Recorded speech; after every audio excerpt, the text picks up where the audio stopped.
tus pies yo me inclino. ¿Qué me tienes que decir? Queda el tiempo detenido. Cuando vengo a tus pies yo me inclino. Mi oído es para ti si tú estás. Dios te bendiga, amado hermano, amada amiga, amado amigo, aquellos que se presentan y están con nosotros en este programa que hacemos para bendecirlos a ustedes y para que Dios nos bendiga también a nosotros. El pastor Héctor Santiago, estudiando las escrituras a los pies de Jesús en nuestro canal, y el ministerio Ciñéndose la Toalla, ministerio que trabaja y pretende trabajar con aquellos que necesitan una visita en el hospital, un anciano, deambulante, ayuda, un ministerio de ayuda. Algunos le llaman capellanía, pues llámele usted también capellanía. Y hoy, antes de que entremos, que quiero tener un momento de reflexión, déjenme orar. Voy a orar por la clase también y por el momento de reflexión, y así pues nos metemos toditos juntos. Señor, te doy gracias. Gracias por este tiempo. Gracias por esta oportunidad que tengo, oh Dios mío, de predicar tu palabra por este medio y enseñarla a la misma vez. Te pido que me ayudes, Espíritu Santo, que tu Espíritu esté con nosotros, Señor, para que seamos pertinentes a alguien que tiene necesidad de esta palabra. Gracias, Señor, en el nombre de Jesús. Amén, amén. Y hoy la semana pasada estuve reflexionando en Juan capítulo 3, verso 16, en el amor de Dios. Y hoy quiero reflexionar en el regalo de Dios inmerecido para nosotros, utilizando a Romanos capítulo 6 y verso 23, que dice: porque la paga del pecado es muerte, mas la dádiva de Dios es vida eterna en Cristo Jesús, Señor nuestro. O sea, la paga de pecado es muerte, pero la dádiva, lo que Dios nos da, es vida eterna en Cristo Jesús, Señor nuestro. Nuestra sociedad nos enseña que hay que trabajar duro, estudiar, esforzarse, pagar para ganar aquello, pues, lo que nosotros anhelamos. Hay mucho, se concentra en paga y no está lejos de la verdad, pero cuando hablamos de la salvación, que es lo que estamos leyendo en esa dádiva de Dios, veremos que la salvación no se puede comprar.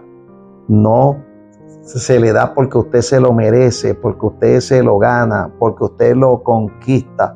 La Biblia dice que es un don de Dios, un regalo inmerecido que Dios nos da, porque el que Dios haya salido de su Hijo para que nosotros tengamos salvación es inmerecido. Usted no se lo merece, yo no me lo merezco. La Biblia enseña que todos los seres humanos pecamos, todos estamos dentro de la misma situación, que somos destituidos. Pero en Romanos capítulo 3, verso 23, que dice: por cuanto todos pecaron y están destituidos de la gloria de Dios, nos coge y nos saca, nos desecha, nos pone fuera de lo que es la gloria de Dios. Nadie puede presentarse delante de Dios y diciendo: pues aquí tengo méritos, o aquí tengo una tarjetita de aquí, o tengo una tarjetita de allá. Nuestras buenas obras no pueden borrar nuestro pecado, no nos pueden reconciliar con Dios. Precisamente allí es donde se manifiesta la grandeza de la gracia divina, que la Biblia dice: mas Dios muestra su amor para con nosotros, porque siendo aún pecadores, Cristo murió por nosotros. Romanos capítulo 5 y verso 8. O sea, que Jesús no murió porque fuéramos perfectos, no murió porque éramos buenos, o no murió por los buenos. Jesús murió precisamente por gente que no se podían reconciliar a sí mismos. Eso éramos nosotros. Y dice: aún siendo pecadores, Cristo murió por nosotros. El mayor ejemplo del don merecido de Dios es la entrega de Jesucristo con nosotros en la cruz. Mire cómo lo dice Isaías, anunciando esto antes de que ocurriera. Isaías 53:5. Mas él herido fue por nuestras rebeliones, molido por nuestros pecados. El castigo de nuestra paz, o sea, la paz que yo tengo, el castigo de esa paz fue sobre él, y por su llaga fuimos nosotros curados. Por su llaga fuimos nosotros curados. O sea, que le costó a Jesús la vida para que usted y yo tengamos vida eterna. Obvio, si nos acercamos a él. Jesús mismo declaró el propósito cuando en Marcos 10:45 dice: porque el Hijo del Hombre no vino para ser servido, sino para servir y para dar su vida en rescate de muchos. Y voy a terminar con este verso que dice: porque por gracia sois salvos. Efesios capítulo 2, versos 8 y 9. Por gracia sois salvos, por medio de la fe. ¿Por qué? Porque tenemos que creer en eso. Es lo único que usted y yo hacemos. No tiene que volver a la cruz, no tiene que hacer ningún acto, no tiene que trabajar para vamos a decir, para nada que tenga que ver con el elemento de salvación. Sí que tiene que ver con que tenemos que comportarnos bien, y hay un montón de estructura de otras cosas eclesiásticas de esa, pero para la salvación empieza por lo que es simple: por gracia soy salvo por medio de la fe. Tienes que tener fe. Y por gracia soy salvo. Esto no de vosotros, pues es un regalo de Dios, don de Dios, no por obra, para que nadie se gloríe.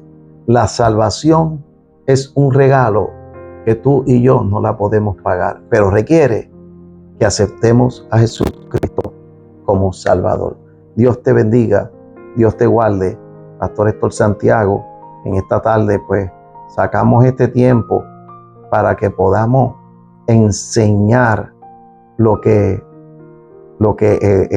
el Señor pues también nos enseñó. Y vamos a nuestra clase. Ahora sí que podemos ir a nuestra clase del libro de los Jueces. Cogimos 7 minutos para esta reflexión. Estamos enseñando sobre Sansón. Y estamos en el capítulo 15 del libro de los Jueces. Estoy haciendo un estudio de cada capítulo por separado, porque quiero que veamos, ya vimos en la primera lección lo que tiene que ver con el nazareato, con lo que es la santidad, o lo que es apartarse para Dios, lo que es un hombre escogido desde el vientre de la madre. Todas esas cosas están allí en ese primer capítulo. En este capítulo 15 vamos a estudiar, o el objetivo es comprender que Dios fortalece a quien llama para cumplir su propósito. O sea, Dios lo llama y lo prepara y lo fortalece, y está con ustedes. Lo que tanta gente habla con relación a Josué. Josué es unos hechos. Mira que te mando que te esfuerces y seas valiente, no temas ni desmayes, porque Jehová tu Dios estará contigo donde quiera que tú vayas. Eso es una realidad. Reconocer que la victoria espiritual depende del poder del Espíritu Santo y no de la capacidad humana. Eso es una segunda realidad. A pesar de que tú te esfuerzas, a pesar de que no tienes miedo, a pesar de que vas adelante, tienes que saber que el milagro de Dios, que Dios va con su Santo Espíritu ayudándote. Y pues obvio, como le dijo el apóstol Pablo a una gente que encontró por ahí: ¿recibiste al Espíritu Santo cuando creíste? No, ni sabemos de eso. Pues tienes que saber. El que tiene algo lo tiene, y el que no sabe si lo tiene, no lo tiene. Eso es sencillo, tal vez parece más difícil. Aprender la importancia de depender de Dios después de cada victoria, reconociendo que Él es la fuente de toda fortaleza. O sea, cada vez que tú recibas algo, mira para el cielo. A mí me encanta cuando voy a algo que tenga que ver con un concierto, que tenga que ver con un deporte, que tenga que ver con alguien que gana, y cuando gana mira al cielo y hace una señal como que dice: a Dios sea la gloria, a Dios sea la gloria. Hay que aprender la importancia de depender de Dios, de que cuando usted gana algo, lo gana porque Dios le ayuda, porque Dios le bendice. No es porque usted tenga un montón de, de cosas buenas. Resumen entonces de este capítulo 15. Mire, voy a entrar en el verso 1 del capítulo 15. Dice, Jueces 15 narra la intensificación del conflicto entre Samsón y los filisteos. Recuerde que el grupo de ese tiempo de Samsón, que son los filisteos, que fueron de los más feroces y de los más tiempos que estuvieron, en este caso eran 40 años sobre Israel, los cuales Israel no sacó en su tiempo y han tenido ahora que luchar contra ellos. Dice, cuando Samsón regresa, porque Dios está metido en todo esto, en los defectos de Samsón, en las debilidades de Samsón, Dios está metido. Una debilidad que tenía Samsón, que ya la vimos en el capítulo 14, pero que la vamos a ver en el capítulo 15 y la vamos a ver en el capítulo 6, las mujeres. Allá quiso que el papá fuera a pedir la mano, a cogerle una mujer de los filisteos. Por acá hay un conflicto con esa mujer de los filisteos que se la dan a un amigo, y luego en el capítulo 16 se encuentra con Dalila, que es una ramera. Eso lo vamos a hablar allá. Y se acuesta con una ramera. Dice que se allegó. Usted sabe lo que quiere decir eso.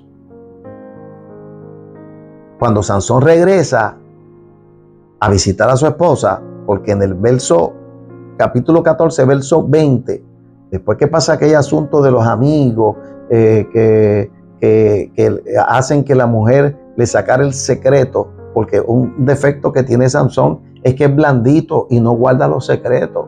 Y allá tenía una adivinanza y la mujer le sacó el secreto y él le dijo, me ganaron porque estás arando con mis bueyes. Entonces, ¿qué hizo? Fue y mató a 30 personas y trajo los trajes. Y dice, eso fue hasta el 19, pero dice el 20, y la mujer de Sansón fue dada a su compañero, el cual él había tratado como su amigo. O sea, algún filisteo que él lo trató como su amigo, que dice que tenía amistad, el padre de ella le dio la mujer de Sansón a ese amigo de Sansón. Y todas estas cositas, toda esta historia que parece una novela, va dando lo que Dios va acomodando, porque Dios acomoda entre las cosas que hacen malas, las cosas que son contrarias y que todo el mundo las aplaude, pero Dios no las aplaude, Dios las utiliza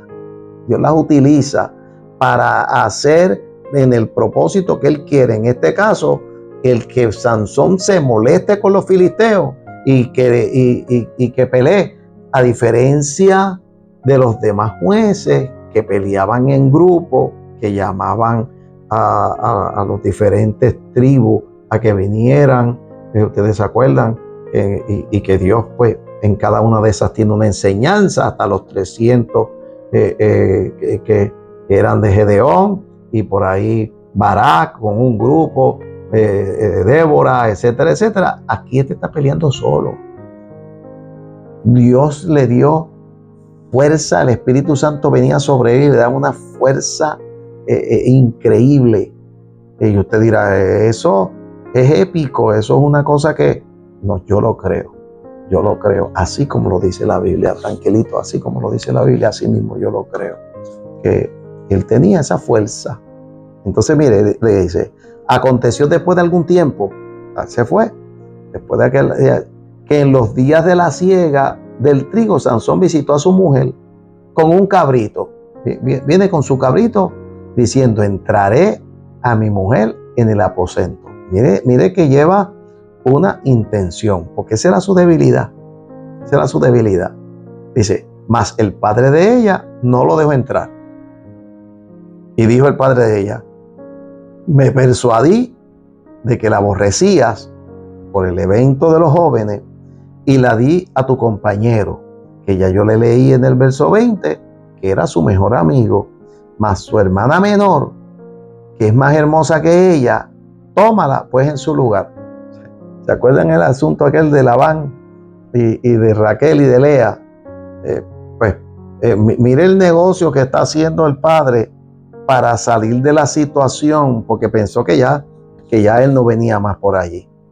Y eso dice el verso 3. Dice, entonces le dijo Sansón, sin culpa seré esta vez respecto de los filisteos, si mal le hiciere.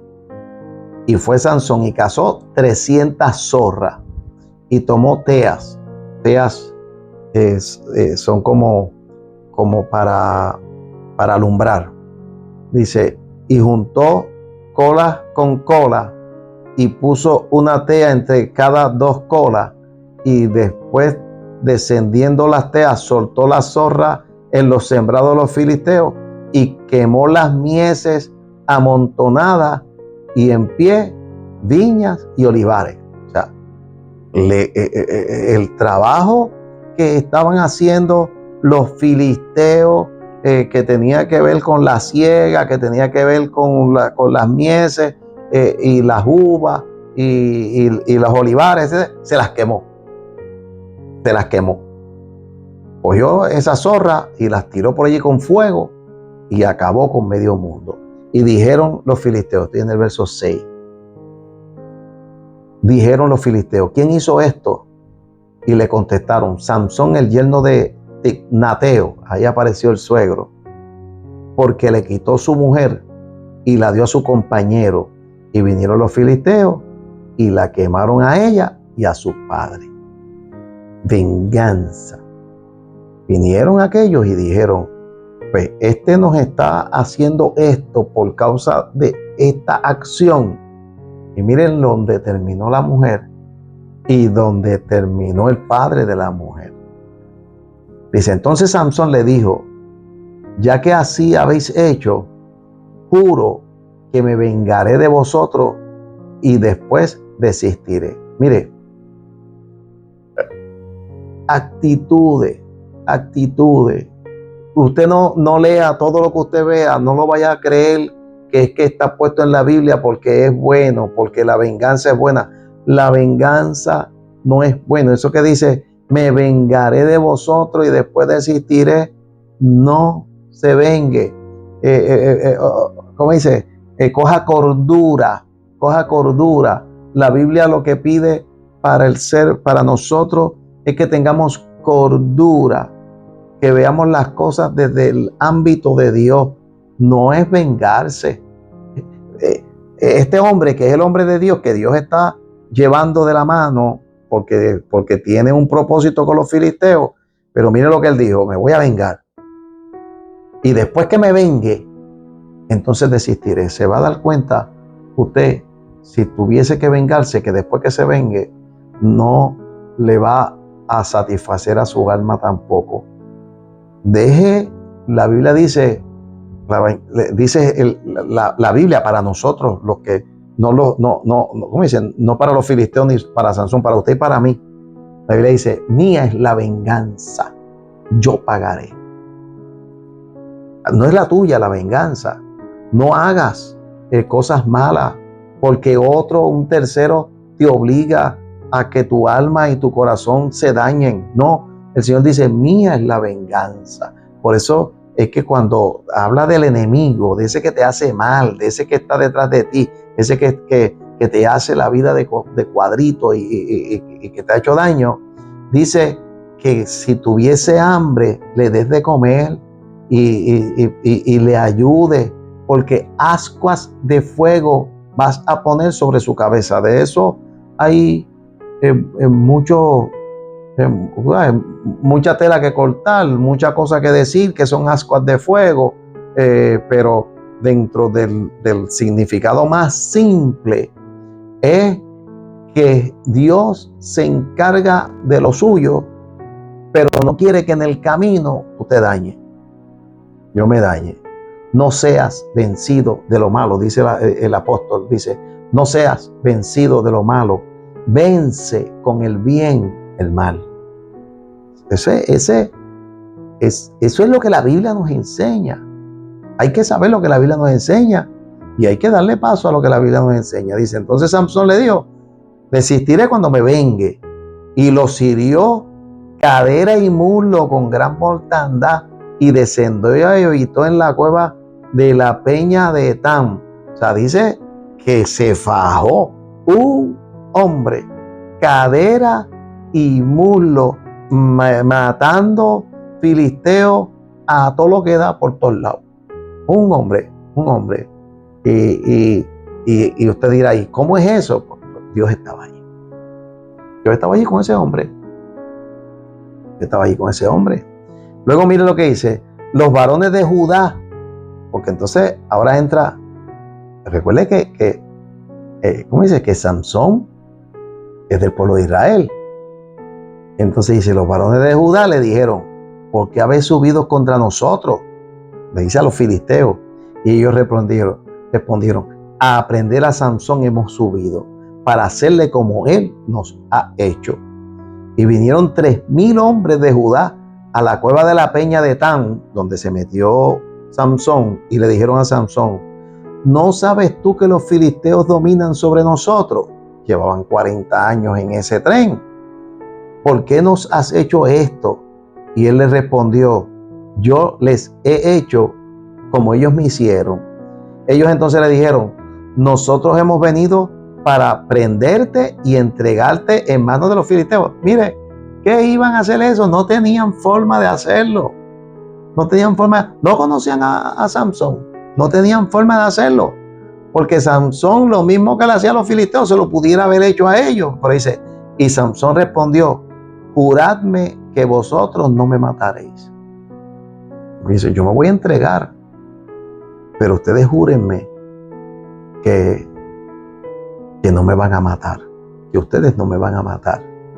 Y usted tendrá que leerse del capítulo 15, del 9 por ahí para allá, y del 14 al 17 tendrá que leérselo, porque no se lo voy a leer yo completito aquí. Dice, pero le voy a dar un resumen. Más tarde, los hombres de Judá entregan a Samsón atado a los filisteos para evitar represalias contra ellos. Eso está del 9 al 13. Sin embargo, dice la Biblia, el Espíritu de Jehová viene sobre Samsón, rompe las cuerdas y derrota a 1,000 filisteos utilizando una quijada de asno. Eso está en el 14 al 17. Y después de la batalla, agotado y sediento, Samsón clama a Dios, quien milagrosamente hace brotar agua de la peña. Y así que, estoy por el 14, y así que vino hasta Leí. Y los filisteos salieron gritando a su encuentro, pero el Espíritu de Jehová vino sobre él, y las cuerdas que estaban en sus brazos se rompieron como lino quemado con fuego, y las ataduras se cayeron de sus manos. Y hallando una quijada de asno fresca aún, una quijada, extendió la mano y la tomó, y mató con ella a 1,000 hombres. Un hombre mató con ella a 1,000 hombres. Entonces Samsón dijo, con la quijada de un asno un montón, 2 montones, con la quijada de un asno maté a 1,000 hombres. Y teniendo gran sed, clamó luego a Jehová. Pero mire, que él tenía una convicción de que lo que estaba haciendo venía de parte de Dios contra los filisteos que estaban matando al pueblo de Israel de hambre. Tú has dado esta grande salvación por mano de tu siervo, le dijo a Jehová, y moriré yo ahora de sed, y caeré en manos de los incircuncisos. Y oiga, eso es una manera de ver las cosas de la vida. A veces Dios nos salva de algo grande, nos salva de una enfermedad de esta catastrófica grande, del corazón, de la mente, de los riñones, cáncer, y después nos ahogamos en un vasito de agua. Entonces, oye, yo he matado a 1,000 hombres, yo he hecho una cosa increíble y yo sé que el Espíritu de Dios vino sobre de mí para hacer eso, y ahora me voy a morir porque no hay agua aquí. Y después de esta batalla tan gigante, me estoy muriendo. Y entonces dice, entonces abrió Dios la cuenca que hay en Lejí, y salió de allí agua, y él bebió y recobró su espíritu y se reanimó. Por esto llamó el nombre de aquel lugar Enacore. el cual está en Lehi hasta hoy, y juzgó a Israel en los días de los filisteos 20 años. 20 años. O sea, que después de esa batalla, entonces se convierte en juez. En juez, entiende el concepto de juez, que es que cuando hace falta que le meta mano a quien sea, ahí venía Sansón. No es que tampoco él se iba a convertir en un doctor o en un profeta, ¿no? Él seguía siendo el mismo Sansón, con sus malas mañas y con sus cosas, pero que ahora los filisteos dicen, espérate, vamos a dejar quietecito a Israel, porque este hombre está fuerte, hay que bregar con él. Enseñanzas, voy terminando. Dios puede usar instrumentos sencillos para realizar grandes victorias. Una simple quijada de asno fue suficiente cuando el poder de Dios reposó sobre Sansón. No sacó una espada, no le dieron la espada de Goliat, no estamos hablando de que vino con un tanque de guerra, que vino con un vehículo. Una quijada de un asno, un hueso, peleó y mató a 1000 hombres. Y los que no mató porque se fueron corriendo. Porque no eran 1000 hombres nada más los que habían allí. La fortaleza verdadera proviene del Espíritu de Dios. No venía de su cabello, eso lo vamos a aprender. No venía de su cabello. Las actitudes de Sansón no daban pie con lo que era un nazareo. Hacía lo que le daba la gana. Se mezclaba con mujeres que no se tenían que mezclar y hacía cosas que no tenía que hacer. Sin embargo, Dios se mantenía fiel a Israel, por Israel, porque lo llamó con un propósito. Sansón venció por el Espíritu de Jehová que vino sobre él, no por su fuerza natural, porque luego vamos a ver que no era tan fuerte como cuando venía el Espíritu sobre él. Después de la victoria debemos seguir dependiendo de Dios. Sansón extendió que sin la ayuda divina moriría de sed, por lo que clamó al Señor. Él reconoció que aun siendo él fuerte como era, no tenía la capacidad para poderse sustentar de agua. Y podía hacer unas cosas extraordinarias, pero no podía hacer unas cosas simples. Dios te ayuda en lo extraordinario y te ayuda también en lo simple, para que puedas vencer. Y Dios sostiene a quien confía en Él. Así como Dios hizo brotar agua del desierto para Sansón, también provee oportunamente para las necesidades de sus hijos. En este caso, fue Sansón. Dios le proveyó de agua. Al pueblo de Israel, 40 años en el desierto, Dios le proveyó de agua. Dios le proveyó de comida. Dios le proveyó de luz en la noche. Le proveyó de nubes en el día para que los cuidara. Los zapatos no se le envejecieron. La ropa no se le envejeció. 40 años en el desierto. Ese Dios, si nosotros pudiéramos creer en ese Dios, muchas cosas no tendríamos que sufrirlas, pero decimos que tenemos fe y se nos hace difícil entender esas cosas profundas de parte de Dios. Tal vez para muchos, el que 1000, pero vamos, 1, 2, 3, 4, vengan sobre de ti o te lleven o te traigan o te lleven a la corte o hagan cosas, es algo grande. Sin embargo, no entendemos que para Dios no hay nada grande, no hay nada difícil, no hay nada imposible, porque Dios es Dios. Concluyo con decir, en Jueces 15 revela que Dios cumple su propósito mediante personas imperfectas que dependen de su poder. Gente que si usted lo fuera a mirar en su santidad, diría, este no lo es. Pero Dios los utiliza dentro de su propósito. La historia de Sansón enseña que las mayores victorias no provienen de la fuerza humana, sino de la acción del Espíritu de Dios y de una actitud de dependencia instante. Quien reconoce al Señor como la fuente de su fortaleza, experimentará su provisión y su ayuda por los momentos de mayor necesidad. Ese somos tú y soy yo. Dios te bendiga, Dios te guarde. Del pastor Héctor Santiago, en este tiempo trabajando el libro de los Jueces, capítulo 15. Todavía me queda el 16 para concluir tal vez con la vida de Samson. Te damos gracias, Señor, y te pedimos que tú nos ayudes, que tú nos bendigas, que tu Espíritu Santo esté con nosotros. Tu gracia se manifieste y se mueva en medio de tu casa, en medio de los ancianos, en medio de la iglesia, en medio de los hermanos. Allí estés tú, Señor. Y que también cuides a aquellos que son nuestra familia. Gracias te damos en el nombre de Jesús. Amén. Hasta la próxima ocasión. Dios te bendiga.